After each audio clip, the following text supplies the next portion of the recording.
मैं इतना शुक्रिया जितना शुक्रिया अदा करूं कम है सोशल मीडिया का और पाकिस्तान की मीडिया का। जिस तरह उस्मान डार साहब का इंटरव्यू पे लोगों ने अप्रिशिएट किया, मैं आप लोगों का बड़ा शुक्रगुजार हूं। कुछ लोगों ने ऑब्वियसली सवाल भी उठाए, उसके ऊपर सवाल उठाना उनका हक बनता है। कुछ के जवाब मैं दे भी चुका था, लेकिन ये एक इंटरव्यू इम्पोर्टेंट वही होता है जो वो डिस्कस होता रहे तो वो हो ही जा रहा है, तो हो ही जा रहा है। आज बल्कि प्राइम मिनिस्टर वाली इंटरेक्शन के अंदर भी जो है वो उसका जिक्र खैर हो गया। एक चीज़ बड़ी इंटरेस्टिंग है जो सोशल मीडिया पे आई, और वो ये थी कि उस्मान डार साहब जब ये इंटरव्यू दे रहे थे तो उनके पीछे मेरे घर में लगा हुआ था एक शीशा, और शीशे में एक बावर्दी शख्स सोशल मीडिया वालों को नज़र आया। वो बावर्दी शख्स जा रहा था और बस वो चला ही गया, और उसके बाद वो नज़र नहीं आया। तो उस बावर्दी शख्स का हमने पता करा लिया है मेरे भाइयों जो मुझे देख रहे हो प्रोग्राम में। आज उस बावर्दी शख्स को इस प्रोग्राम के प्लेटफॉर्म में आपके सामने बुलाऊंगा, मैं पूछूंगा भाई तुम वहाँ क्या कर रहे थे, जबकि सिविलियंस का इंटरव्यू हो रहा है। सिविलियन इंटरव्यू करने वाला, सिविलियन इंटरव्यू देने वाला, सिविलियन कैमरामैन, तो बावर्दी शख्स वहाँ पे क्या कर रहा था? उस बावर्दी शख्स को आपसे मिलवाएंगे। डार साहब के हवाले से सोशल मीडिया पे पाकिस्तान से लेके अमेरिका, बरतानिया तक मेरे इंटरव्यू में से एक क्लिप चली। पहले वो आप क्लिप देखें, और उस क्लिप के कोई पता नहीं 26वें मिनट के ऊपर उसको स्लो मोशन करके दिखाया गया कि शीशे में उनके पीछे एक बावर्दी शख्स जो है वो नज़र आ रहा है। अगर आपको वो नज़र आ रहा हो, मैं दोबारा वही क्लिप चला रहा हूँ जो सोशल मीडिया पे बड़ी खूबसूरती से चल रही है, और ये इंटरव्यू डिस्कस हो जा रहा है। मैं बहुत शुक्रगुजार हूँ साथ साथ जितनी मोहब्बतें आप लोग दे रहे हैं और जितना डिस्कस कर रहे हैं इस इंटरव्यू को।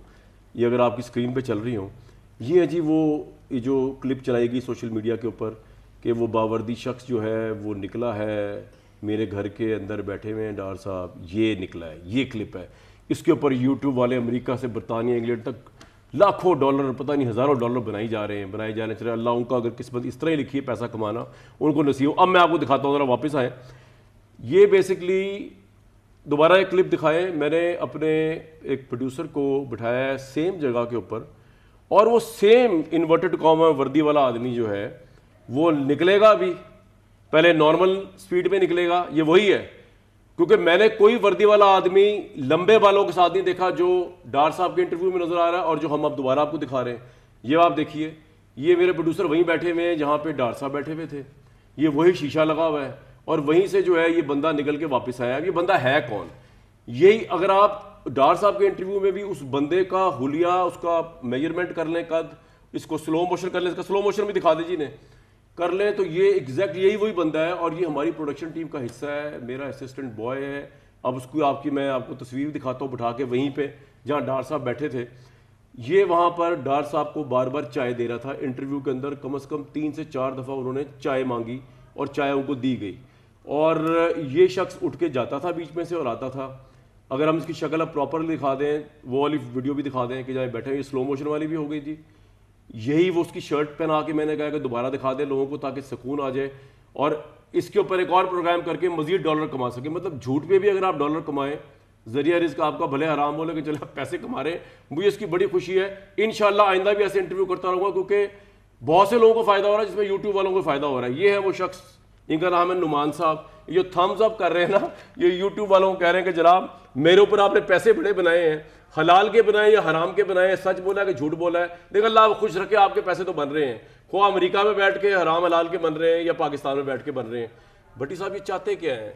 ये जो एजाज हसन ने झुंझला के कहा था ना चीफ जस्टिस बंदियाल को कि फौज ने गोली क्यों नहीं चलाई पाकिस्तान तहरीक इंसाफ के कारकुन, चाहते क्या है यार? बताएं यार ये हम अहद कामरान शाहिद में हैं, तो वो ज़ाहिर है जेलसी तो होती है, तो लेकिन आपका एज ए जर्नलिस्टिक मैं तो कहता हूँ कि ये आपका हक हासिल था कि ना आप पकड़वाने वाले में ना छुड़वाने वाले में आपने एक इंटरव्यू किया, उसके बाद वो फैमिली के पास पहुँच गया, तो ये आपका हक है। और इसमें ज़ाहिर है जेलसी है, ये तो होती रहती है। ऐसा सदिक साहब कुछ कहना? मेरे ख्याल में इतनी वजाहत की जरूरत भी नहीं है, ऐसा हो भी नहीं सकता वैसे भी।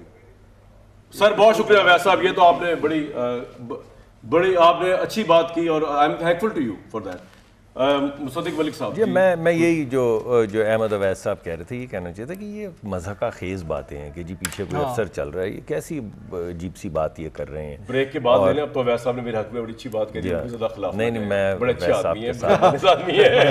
हद ही हो गई है मुसद्दिक साहब। हम तो मुंह पे मानते हैं, ये नहीं कि पीठ पीछे करें, मैं किसी से पैसे पकड़ लें। मैं तो वैसे हमेशा से अहमद अवैस साहब के साथ आप भी कहें, मैं जाहिर है लेकिन अवैस साहब के नजरियों के साथ हम नहीं है भाई।